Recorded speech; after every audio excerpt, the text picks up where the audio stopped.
Today we're doing a different type of episode. I'm here in a display suite digging into a particular project, and I've got Dennis Vertzayias from Labour to go through the project and tell us a little bit about what's happening in Sydney's perhaps most exciting market, the affluent eastern suburbs market. The product is called Bowey and it's very unique. It's coming to Bondi, and we're going to dig in and have a look at what's happening in the Bondi market and the greater eastern suburbs market.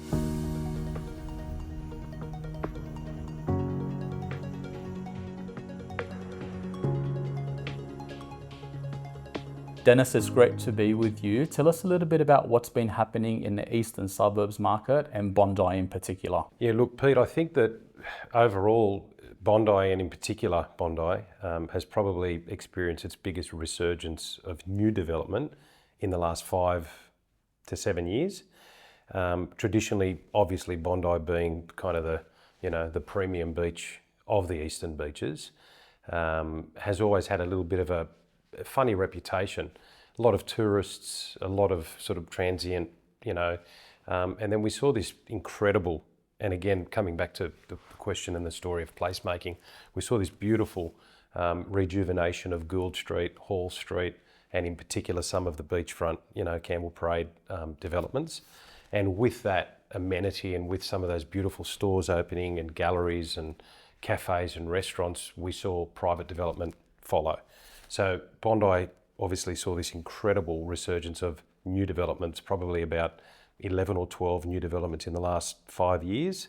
I was fortunate to be the agent for the 20 Hall development at Bondi, Hall Street, Bondi Beach, which was the former post office. It was a very successful development, small boutique development, but just really incredible, beautiful apartments. And that was kind of the kickoff. That was the start of what we started seeing along Bondi. At a high level, obviously the market in the last, probably in a similar time frame, we started to see a change in the market and a flight to quality.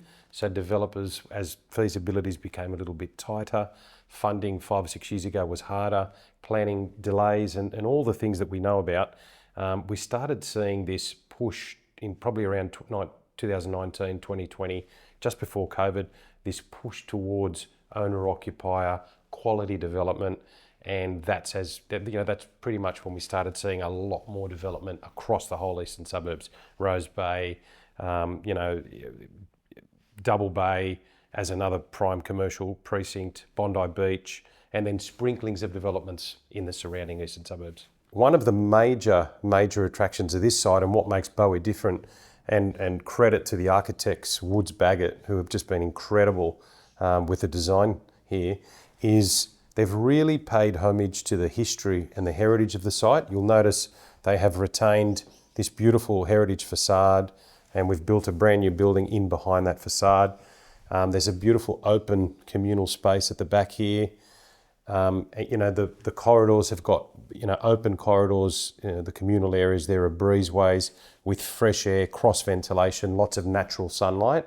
So there's a real focus on wellness and natural light and fresh air, and the apartments are designed so that almost every single room has actually got views out to the district. Now, in terms of the type of buyer profile, who's buying and who's investing? Is it an owner-occupied buyer? Is it an investor? Is it a downsizer? Because in the past few episodes, what's become apparent is that the downsizers are a big segment in this market. How relevant are they to this kind of project? Yeah, really good question. And they obviously represent a large portion of transactions, particularly for brand new apartments and particularly the higher end or the sort of mid-range to higher price product is generally downsizers. Obviously, there is quite a large geographical area across the east of properties that have an average sale price of 5 to 25 million. And that's from the top east right down to the southeast. And a lot of those, ownership of those homes are people in that age now, 60, 70, 80, that need to downsize. So they represent a very large portion of the market. They generally prefer and will actually look for brand new apartments. They don't want to go into an old building that's walk up, doesn't have a lift. And fundamentally, in order of sort of priority, They are a very astute buyer, they're very educated, they're obviously owned lots of assets and properties in the past. So they're really switched on with the key fundamentals. First and foremost, location key. Secondly, concept of the building design and the scheme, very important. Layout, a really spacious, comfortable, smartly, well-designed apartment is key to them. And then all the key points obviously being they love, in a brand new building, they want, all the normal amenity, lift access, security, privacy, aspect, very important. There are 2 tiers, probably actually 3 tiers of downsizers. We have our absolute premium downsizer that will only want a trophy location. That could be harbourfront, it could be absolute beachfront. We then have our mid-range downsizer. They're a little bit more comfortable with locations that aren't as prime, but they're, size of apartment and layout, very important. And then we have our entry point downsizer, and they'll generally go into larger buildings, slightly smaller unit sizes, but they still want amenity close by. They want the shops, they want that lifestyle. What I've seen in in the 30 years that I've been in the market, as the market evolves, what we're seeing is the evolution of really active downsizers. So when you say downsizers, they're broken into categories. A lot of those downsizers, believe it or not, even if they're older, are still very active. They're playing golf, they have their yacht tied up down at the marina, they'll go for their morning run along Bondi Beach, they'll swim laps at icebergs. So they're very active. So wellness actually plays a very vital role in a lot of the developments that we're designing and building and developing right now. Wellness is very important to them. Now let's step back from the eastern suburbs a little bit. You're a really experienced guy. You've been working in the east, but how are you reading the overall Sydney market at the moment? And where do you think the eastern suburbs product sits in that market? Yeah, look, I think as looking at it really high level, the apartment market has had a really interesting journey since, let's say, COVID. We had an incredible surge of transactions early on in COVID, 2020, 2021. And then I suppose post-COVID, in line with really what's happened with the rest of the world and a lot of other markets, 2022 to now, we've started to see a little bit of a softening in the apartment market. Notwithstanding, we're still doing a lot more transactions than I would expect, considering what the world's been through post-COVID and a lot of the noise around what's going on around the globe.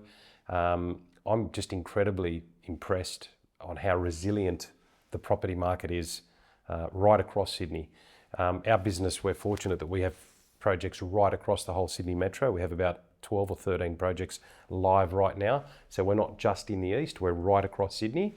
And albeit the slightly better quality developments in better locations are selling a little bit better, we're still transacting in almost every project right across Sydney. And those price ranges vary, Pete. They're from entry point $900,000 apartments right through to $10 million apartments, $15 million apartments here in the east. I want to ask you a personal question. You've been in real estate for a while. What do you think are the key fundamentals behind a good investment?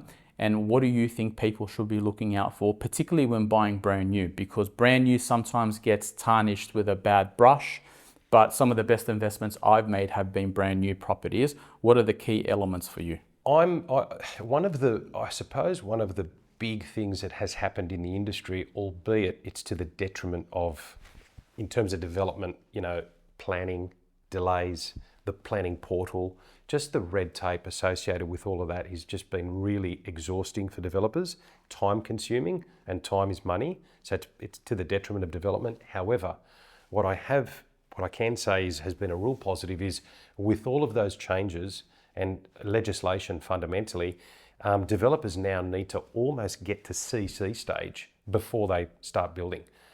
In the past, we'd have developers, and it was very common, that they would have a DA approved site, and as they went on the journey of construction, that's when they would start to pretty much put together, consultants would put together the work as they went, kind of like a CC, and they design and plan and engineers and things would sort of evolve. Whereas now, all of that has been brought to the forefront. Developers need to have everything finalised at basically CC, every single part of it all of the consultants, engineers, hydraulic, landscaping, every little bit of it needs to be finalised before they actually even put a hoarding up.